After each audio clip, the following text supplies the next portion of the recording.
Halo, Assalamualaikum warahmatullahi wabarakatuh. Perkenalkan, nama saya Muhammad Ramadan Irfani. Saya mahasiswa Poltekkes Bakti Husada Pratiwi Cirebon. Assalamualaikum warahmatullahi wabarakatuh. Perkenalkan, nama saya Muhammad Arif. Saya mahasiswa Politeknik Kesehatan Bakti Pertiwi Husada. Assalamualaikum warahmatullahi wabarakatuh. Nama saya Eka Winarsi. Saya adalah mahasiswa dari Poltekkes Bakti Pertiwi Husada. Osteoartritis bisa disebut singkatannya dengan OA. OA adalah penyakit akibat pengapuran sendi-sendi yang memikul beban pada tubuh yang paling sering biasanya terjadi di daerah lutut, panggul, tulang belakang, kemudian di daerah sendi-sendi kecil seperti di jari-jari tangan atau di jari-jari kaki. OA terjadi karena kerusakan secara perlahan pada tulang rawan sendi akibat proses penuaan atau penggunaan sendi yang berlebihan. OA bukan hanya penyakit orang tua, tetapi bisa juga terjadi pada orang muda dewasa karena pada dasarnya OA multifaktorial. Jadi tidak hanya satu faktor saja, akan tetapi ada faktor-faktor lain seperti usia, genetik, riwayat berat badan, riwayat cedera, jenis pekerjaan, dan gaya hidup. OA terbagi menjadi dua. Yang pertama OA primer, yaitu kondisi yang tidak diketahui penyebabnya, seperti usia yang lebih lanjut atau tidak ada benturan pada sendi yang terlibat. Yang kedua, OA sekunder, yaitu kondisi yang disebabkan karena trauma, seperti riwayat kecelakaan. OA tidak dapat disembuhkan, akan tetapi bisa dicegah dan ditangani dengan yang pertama, olahraga ringan. Yang kedua, menjaga berat badan. Yang ketiga, terapi fisik. Yang keempat, terapi pengobatan yang diminum. Yang kelima, melakukan injeksi pada sendi dapat mengurangi gejala dan meringankan keluhan nyeri yang dirasakan akibat OA. Untuk mengetahui lebih lanjut mengenai sendinya, diperlukan pemeriksaan tambahan. Yang pertama, X-ray ronsen. Yang kedua, CT scan. Yang ketiga, MRI.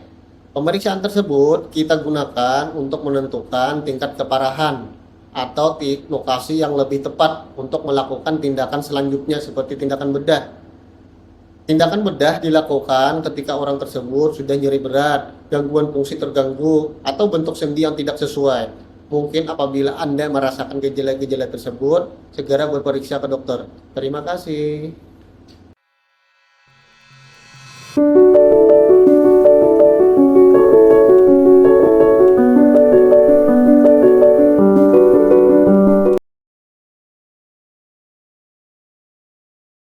Rheumatoid arthritis adalah peradangan jangka panjang pada sendi akibat sistem kekebalan tubuh yang secara keliru menyerang tubuh. Jika dibiarkan, radang sendi yang memburuk bisa menyebabkan gangguan fungsi sendi dan perubahan pada bentuk sendi tersebut. Rheumatoid arthritis ditandai dengan bengkak, nyeri, dan kaku pada sendi.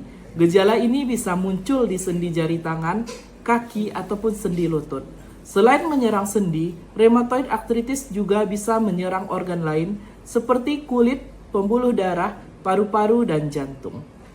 Penyakit ini lebih sering terjadi pada wanita, terutama yang berusia 30-50 tahun. Gejalanya terkadang mirip dengan penyakit lainnya seperti reumatik atau osteoartritis. Pengobatan rheumatoid arthritis bertujuan untuk mencegah perburukan, menangani peradangan, serta mengurangi kerusakan pada tulang dan sendi. Adapun metode pengobatannya akan disesuaikan dengan usia dan riwayat penyakit pasien. Rheumatoid arthritis merupakan penyakit yang berlangsung dalam jangka panjang. Penyakit ini dapat kambuh kembali setelah menghilang beberapa waktu. Belum diketahui bagaimana cara mencegah rheumatoid arthritis, tetapi risiko terserang penyakit ini dapat dihindari dengan menjalani pola hidup sehat dan memeriksa kesehatan secara berkala.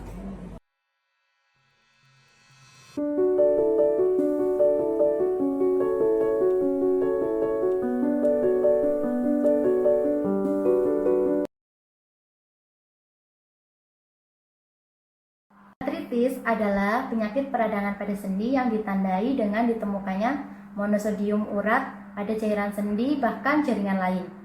Biasanya ditemukan banyak pada laki-laki dibanding pada perempuan. Faktor risiko yang menyebabkan terjadinya tinggi kadar asam urat adalah sering mengkonsumsi makanan-makanan tinggi purin seperti daging merah, jeroan, makanan-makanan seafood seperti kepiting, udang, bahkan minuman beralkohol dan juga minuman yang tinggi gula. Gejala yang timbul biasanya adalah nyeri pada sendi. Nyerinya itu biasanya pada jempol kaki kanan atau kiri, tidak hanya pada satu sendi, bahkan pada banyak sendi. Nyerinya disertai dengan rasa hangat, kemerahan, bahkan nyeri saat ditekan. Jika gout arthritis ini tidak ditangani dengan baik, dapat muncul yang disebut dengan namanya tofus. Nah, tofus sendiri ini adalah benjolan yang biasanya muncul di daerah sendi dan isinya ini adalah kristal dengan warna putih seperti kapur.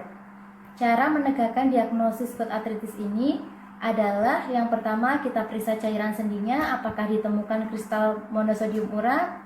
Yang kedua, dapat dilakukan pemeriksaan dengan memeriksakan kadar asam urat yang tinggi.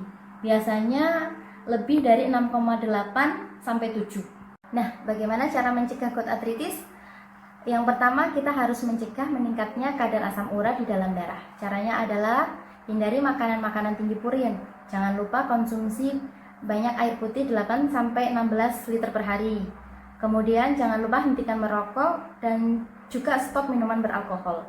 Jadi prinsip utama dari pengobatan gout arthritis ini adalah menurunkan kadar asam urat dalam darah. Jadi kalau kadar asam uratmu turun, diharapkan kamu tidak akan mengalami serangan akut seperti nyeri sendi.